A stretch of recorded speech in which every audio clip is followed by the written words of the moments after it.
Hello! Hi friends. మళ్ళీ ఒక చెట్టు తెచ్చా మీ ముందుకి. ఏందంటే ఇది వేప చెట్టు. ఈ వేప చెట్టు చాలామందికి తెలుసు గానీ దీని ప్రయోజనాలు గూడా ఎవరికీ తెలీదు. ఈ వేప చెట్టు ఫ్రెండ్స్ ఏం చేయాలంటే ఉదయాన్నే పడిగడుపున 2 రెమ్మలు తీసుకొని దాన్ని మిక్స్ చేసి బా ఒక కప్పు చిన్న కప్పులాగా తీసుకోవాలి జ్యూసు. ఆ జ్యూసు ఉదయాన్నే తీసుకుంటే హై బీపీ ఉన్న వాళ్ళకు నార్మల్ వస్తుంది ఫ్రెండ్స్.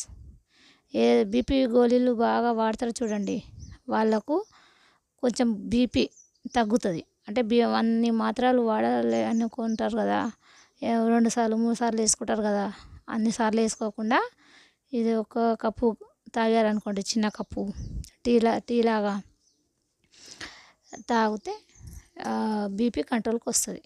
తాగుతా ఉన్నా అలాగే ఒక 6 నెలలు అలా తాగారనుకోండి, బీపీ నార్మల్కి వచ్చేస్తుంది.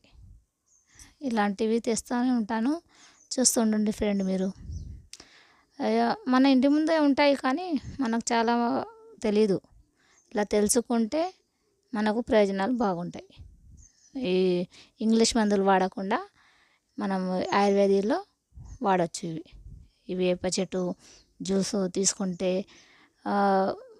ఒంట్లో వేడి వేడి అవుతుంది కానీ గోళీలు మాత్రం బీపీ మాత్రం నార్మల్కి వచ్చేస్తుంది. బీపీ చాలా డేంజర్ కదా ఫ్రెండ్స్, అందుకే బీపీ పెరగకుండా చూసుకోవాలి మీరు. ఓకేనా ఫ్రెండ్స్? అందుకే ఈ వేప చెట్టు చిటుకా తెచ్చాను మీ ముందుకి. ఈ వేప చెట్టు ఇక్కడ మా ఇంటి ముందు ఉంది. అదే ఈ ఫ్రెండ్స్కి ఏం మెసేజ్ ఇద్దాము, సరే ఓకే ఈ మెసేజ్ ఇద్దామని. Okay friends, thank you. Like subscribe చేసుకోండి. ఓకేనా ఫ్రెండ్?